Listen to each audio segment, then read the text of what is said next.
মামার বাড়িতে সকালটা শুরু করছি থুড়ি। সকালে তো উঠতেই পারিনি, বেলাটা শুরু করছি লুচি ঘুগনি আর আমার বাবার হাতের পকোড়া খেয়ে। এই ব্লগটা শুরু করার কথা আমার মাই আমাকে বলে। আমার মা বলে যে ভিডিও করে নিয়ে চল, বাড়ি গিয়ে আমি দেখবো। তাই আমি করলাম। দাদু বাগান দিয়ে লঙ্কা তুলে এনেছে।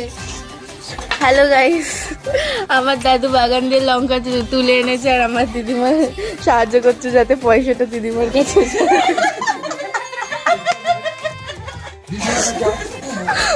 চিনাই তুলে রাখবো, একটা চিনাই দেবো। হ্যাঁ, চিনাই দেবো। তোমরা একটা জিনিস লক্ষ্য করেছো? পরিবারই এমন একটা জিনিস যেখানে আমরা কোনো কিছু ভাবনা চিন্তা না করেই খুব শান্তি অনুভব করি বেশিরভাগ সময়তেই। আমরা তো কখনো নিজের পরিবার বাছার মতো সুযোগ পাই না, ভাগ্যিস পাই না।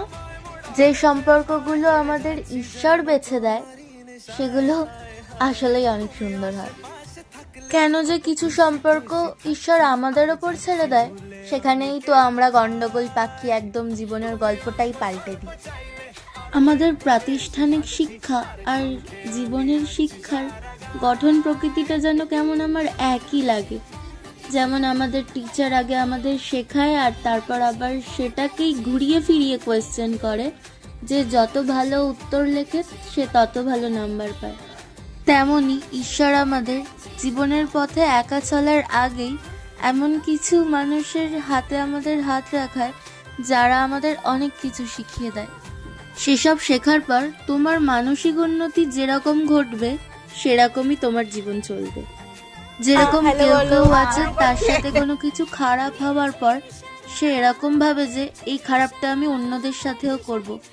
আবার অনেকে আছে যারা ভাবে যে এরকম খারাপ আর আমি কখনো কারোর সাথে হতে দেব না। মেলার দ্বিতীয় দিনেই বিকেলবেলা আমার মা, বাবার ভাই বাড়ি চলে যায়, কারণ পরের দিন আবার ভাইয়ের পরীক্ষা ছিল।